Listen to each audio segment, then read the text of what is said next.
Assalamualaikum warahmatullahi wabarakatuh. Bismillahirrahmanirrahim.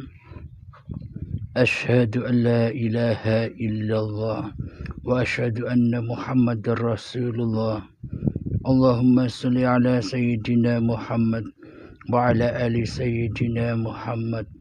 Rabbi shrah li sadri wa yassir li amri wahlul 'uqdatam min lisani yafqahu qawli. Amin. Bismillahirrahmanirrahim. Salam hormat buat para sahabat tercinta penyimak Uripi Allah Channel. Semoga kita semua selalu di dalam lindungan Allah Subhanahu wa ta'ala. Amin ya rabbal alamin. Kali ini ada pertanyaan dari saudara kita Bahroni dari Lumajang, Jawa Timur, Indonesia. Inilah pertanyaannya.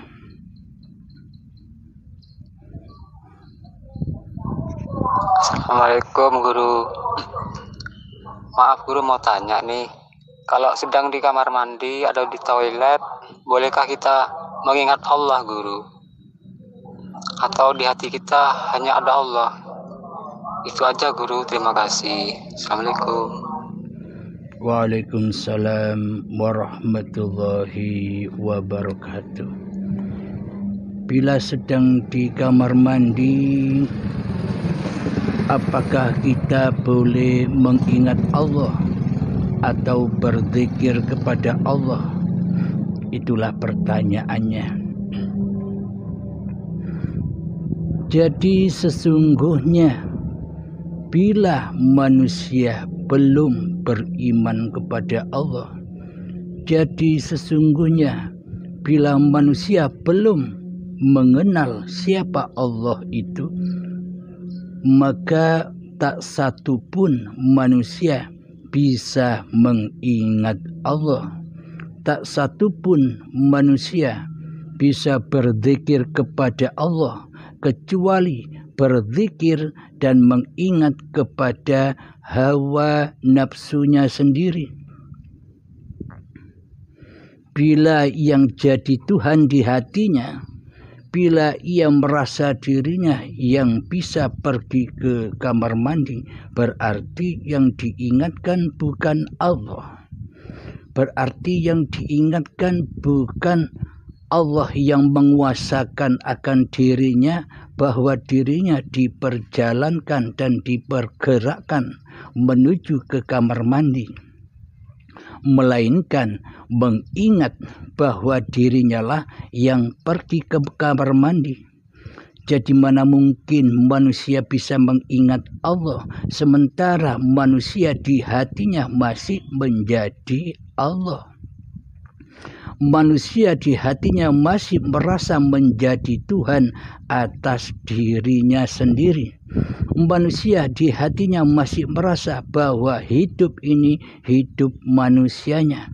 Manusia merasa di hatinya bahwa kuasa ini kuasa manusianya yang bisa ke kamar mandi atau kemanapun.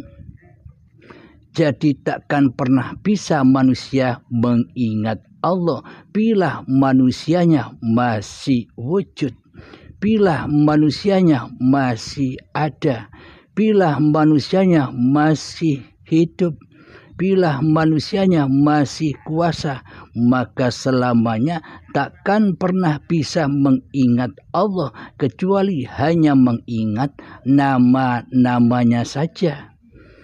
Bukan ingat Allahnya, tapi ingat namanya. Allah, Allah. Menurut syariatnya boleh mengingat Allah dengan nyebut-nyebut nama Allah di hati. Akan tetapi hakikat mengingat Allah itu yang bagaimana?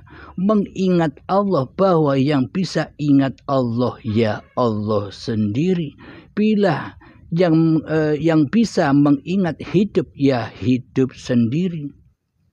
Bila manusianya yang merasa ingat berarti manusianya mengingat bahwa diri manusianya yang merasa mampu berzikir, bahwa diri manusianya yang merasa mampu mengingat, berarti hakikatnya tidak ingat. Karena di dalam hatinya yang jadi Tuhan masih hawa nafsunya seluruhnya, maupun di dalam sholatnya, di dalam ibadahnya, takkan pernah bisa mengingat Allah kecuali mengingat hawa nafsunya sendiri. Maka dari itu, bila mengingat Allah itu wajib kenal Allahnya dahulu. Siapa Allah itu? Siapa zat yang bernama Allah itu? Ditegaskan di dalam Al-Quran, Allahu la ilaha illa huwal hayyul qayyum. Jadi siapakah Allah itu?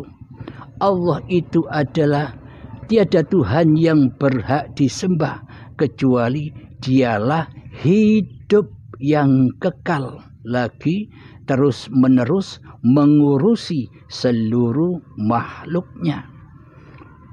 Jadi sebenarnya Allah itu adalah hidup yang selama ini kita akui sebagai hidup manusianya. Itulah Allah. Bila di hati kita masih merasa ngaku-ngaku bahwa hidup ini hidupku manusia, bila di hati masih ngaku-ngaku bahwa yang hidup ini hidupnya manusia, maka selamanya manusia takkan pernah bisa menyembah dan mengabdi kepada Allah. Karena yang jadi Tuhan masih manusianya di hatinya, bukan Allah. Malah di hati kita selama ini, setiap detik per detik kita selalu mensekutukan Allah dengan diri manusia kita. Mensekutukan wujudullah dengan wujud manusia kita. Mensekutukan hidupnya Allah dengan hidup manusia kita.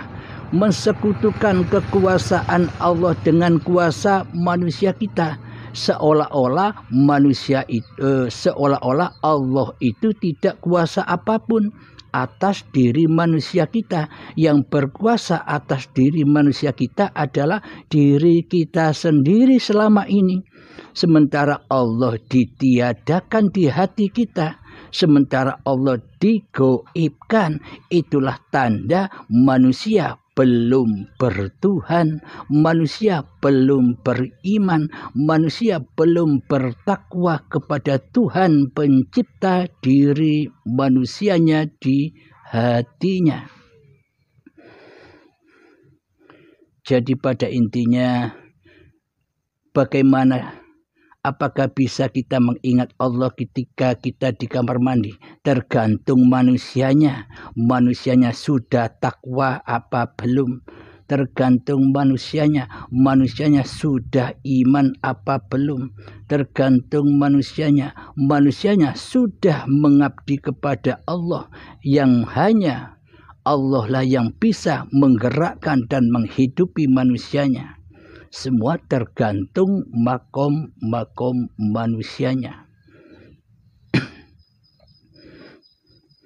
Jadi berzikir kepada Allah itu, jadi sholat dan ibadah kepada Allah itu wajib masuk Islam dulu.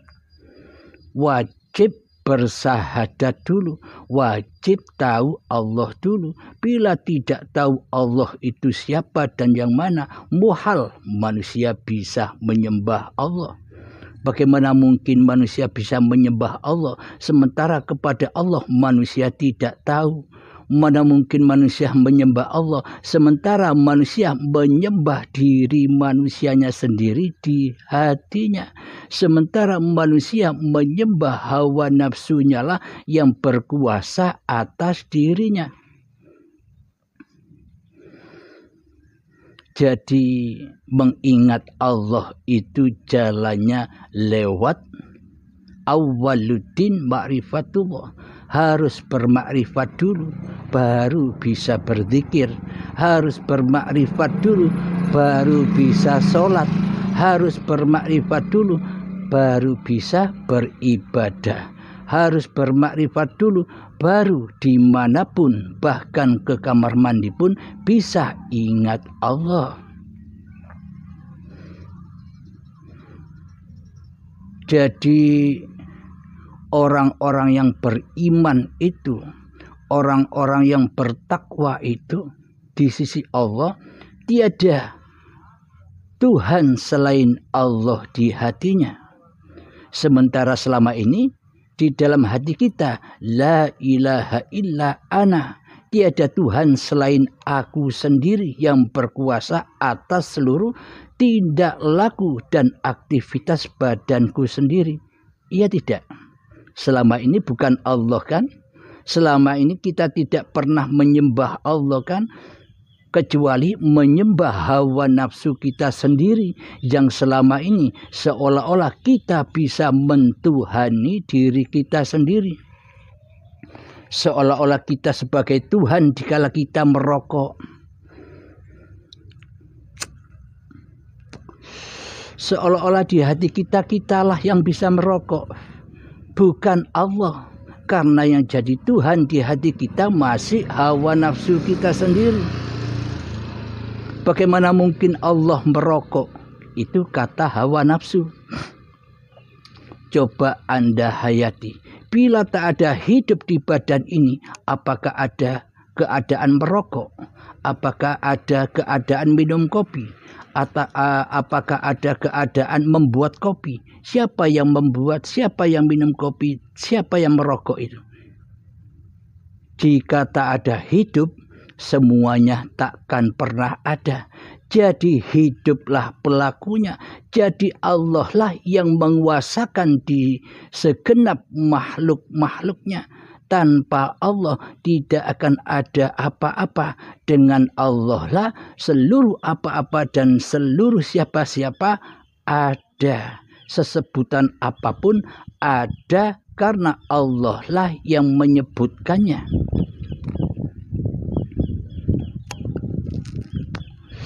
Alhamdulillahirabbil alamin. Semoga babakan berzikir atau ingat kepada Allah itu bisa kita aplikasikan di dalam kehidupan kita. Jadi simak terus di dalam Uripi Allah channel. Semoga bisa memahamkan hati kita dan bisa mengaplikasikan ke setiap harian diri kita agar tidak jatuh ke dalam linafsi. Selama ini kita beribadah atau berzikir kan ungkapan di hati kan bilang lillahi ta'ala. Salat lillahi ta'ala. Ibadah lillahi ta'ala. Minum kopi lillahi ta'ala. Merokok lillahi ta'ala. Akan tetapi praktek di hati kita selama ini bukan lillahi ta'ala. Akan tetapi li nafsi. Akulah yang sholat. Akulah yang ibadah. Akulah yang minum kopi. Akulah yang merokok. Nah, jadi selama ini yang jadi Tuhan itu Allah ataukah diri kita selama ini? Nah, jelas bukan? Nyata bukan? Selama ini beragama dan iman kita selama ini hanyalah kedustaan belaka. Iman yang dusta, sholat yang dusta, agama yang dusta, minum kopi yang dusta, merokok yang dusta. Karena selama ini manusianya yang jadi Tuhan di dalamnya daripada Allah. Seolah-olah manusia ini pencipta apa yang ia perbuat. Padahal ditegaskan di dalam Al-Quran, wallahu khalaqakum wa ma ta'malun. Allah lah pencipta diri manusiamu dan Allah lah pencipta seluruh amal yang kau perbuat. Nah, inilah bukti bahwa seluruh apa yang digerakkan oleh seluruh manusia itu adalah lillahi ta'ala. dikuasai oleh Tuhan pencipta manusia, bukan dikuasai oleh manusianya. Alhamdulillahirabbil alamin. Semoga saya khususnya dan semoga kita semua pada umumnya akan memahami paparan demi paparan ini. Alhamdulillahirabbil alamin. Allahumma shalli ala sayyidina Muhammad wa ala ali sayyidina Muhammad. Rabbana atina fid dunya hasanah wa fil akhirati hasanah wa qina adzabannar. Rabbana atina fid dunya hasanah wa fil akhirati hasanah wa qina adzabannar. Rabbana atina fid dunya hasanah wa fil akhirati hasanah wa qina adzabannar. Wa sallallahu ala sayyidina Muhammad wa ala alihi wa sahbihi wasallam. Walhamdulillahi rabbil alamin. Assalamualaikum warahmatullahi wabarakatuh.